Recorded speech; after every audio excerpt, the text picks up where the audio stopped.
శ్రీరస్తు శుభమస్తు అవిఘ్నమస్తు.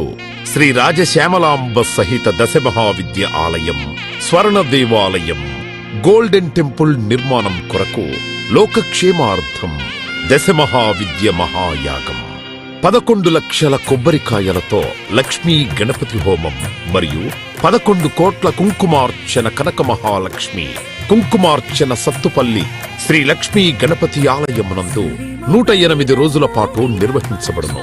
ఈ కార్యక్రమంలో భక్తులందరూ పాల్గొని తీర్థ ప్రసాదములు స్వీకరించి భగవత్ కృపకు పాత్రులు కాగలరని మనవి. స్వర్ణ దేవాలయ నిర్మాణము మహాసంకల్పం, సాహసోపేతమైన నిర్ణయం. ఇది అమ్మ నిర్ణయం. ఇది దైవ సంకల్పం, భక్తుల శిష్యకోటి సంకల్పం. ఈ మహాసంకల్పం నెరవేరడానికి 999 యజ్ఞములను పూర్తి చేసుకొని సహస్ర యాగములు అడుగు పెడుతోన్న వేళ ఈ మహోత్సవమైన కార్యక్రమానికి స్వర్ణాలయ నిర్మాణానికి శ్రీకారం చుట్టిందే శ్రీదేవి శ్రీ విద్యాపీఠం. గణపతి శరణాగతి అంటూ దైవాన్ని స్మరిస్తూ ఈ కార్యక్రమాన్ని రూపురేఖలు తీర్చిదిద్దడానికి భక్తులు ఈ యజ్ఞాన్ని నిర్వహిస్తున్నారు. ఈ స్వర్ణాలయ నిర్మాణానికి స్థలదాతలు, విగ్రహదాతలు, నిర్మాణదాతలు, పోషకులు, రాజపోషకులు, మహారాజ పోషకులు, భక్తులు సహాయ సహకారములు అందించి తెలంగాణ ప్రాంతంలో ప్రతిష్టాత్మకంగా ఈ దేవాలయ నిర్మాణాన్ని చేయడానికి ఇంటికొక పువ్వు ఈశ్వరుడికొక మాల అన్నట్లుగా అందరూ సహాయ సహకారాలు అందించవలసిందిగా కోరుతున్నాం.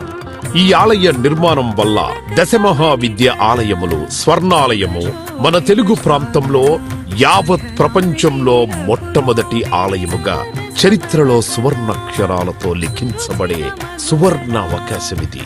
అంతేకాకుండా దశమహావిద్య ఆలయ నిర్మాణం ద్వారా ఎవరెవరికి ఎలాంటి విద్యతో ఏ అవసరం వచ్చినా ఆ విద్యా సంబంధమైన దేవతలను ఏకకాలంలో అర్చించి సేవించి దర్శించి అమ్మ కృపకు పాత్రులవ్వడానికి ఈ ఆలయం ఎంతో మార్గదర్శకంగా ఉంటుంది అనడంలో ఎటువంటి అతిశయోక్తి లేదు.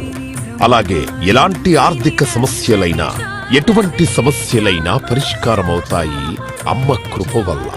కలిపురుషుడి యొక్క ప్రభావం చేత కలియుగంలో ప్రకృతి వైపరీత్యములు, ప్రకృతిలో అనేక రకాల గ్రహగతుల చేత మానవుడి జీవితం ప్రశాంతం లేకుండా జీవితాన్ని గడుపుతూ దినదిన గండం 100 ఆయుష్ అన్నట్లుగా ప్రతిక్షణం మనసు ప్రశాంతత లేకుండా కలి ప్రభావం చేత ఎటువంటి పూజలు, ఎటువంటి యజ్ఞాలు, ఎటువంటి సాధనలు చేసినా కూడా సరైన ఫలితాలు లేక అంధకారంలో కొట్టుమిట్టాడుతున్నట్టుగా అన్ని ఉన్నా ఏదో కోల్పోయినట్లుగా జీవితానికి సుఖం లేకుండా కాలము గడుపుతున్న జీవకోటికి కామకోటి పరమాచార్యుల యొక్క, జగద్గురువుల యొక్క, అస్మద్గురువర్యుల యొక్క ఎన్నో కోట్ల తపశ్శక్తిని ధారాధత్తం చేసి ఈ ఆలయ నిర్మాణం చెయ్యడానికి మహాసంకల్పం చేసినాము.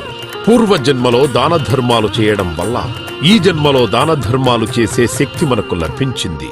అటువంటి శక్తి కలిగి ఉండి కూడా దాన ధర్మములు చేయకపోతే ఈ జన్మకు చరితార్థం లేదు. మనవంతు దాన ధర్మాలు చేస్తే, ఎటువంటి దాన ధర్మాలు చేస్తే అత్యంత ఉత్కృష్టమైన పుణ్య ఫలితం లభిస్తుందో అటువంటి పుణ్య ఫలితం లభించే అవకాశం ఈ స్వర్ణ దేవాలయ నిర్మాణంలో భాగస్వాములవ్వటం. పూర్వజన్మ సుకృత ఫలితం ఉంటే గాని ఈ ఆలయ నిర్మాణంలో భాగస్వాములు కాలేరు. అమ్మ సేవలో పాల్గొనలేరు, అమ్మ సేవలో తరించలేరు. ఒకవేళ తరించాలని ఆశ ఉన్నా కను ప్రభావం వల్ల మిమ్మల్ని కర్మల వైపు ఆ కలి ప్రభావం ముందుకు తీసుకుని వెళుతుంది తప్ప దైవ మార్గంలో నడిపించడానికి ఎట్టి పరిస్థితుల్లో మన మనస్సును ఒప్పుకునేలాగా చెయ్యదు. అయినప్పటికీ వాటన్నిటినీ దాటుకొని అపర దేవత సేవలో పాల్గొనటం ఎంతో మంది భక్తులు ఇప్పటికే ముందుకు రావటం మేము ఈ దేవాలయ నిర్మాణంలో భాగస్వాములవుతాం. శ్రీ రాజశ్యామల సహిత దశమహావిద్యా స్వర్ణాలయం నిర్మాణ మహాసంకల్పం శ్రీదేవి శ్రీ విద్యాపీఠం శ్రీ లక్ష్మీ గణపతి ఆలయం సత్తుపల్లి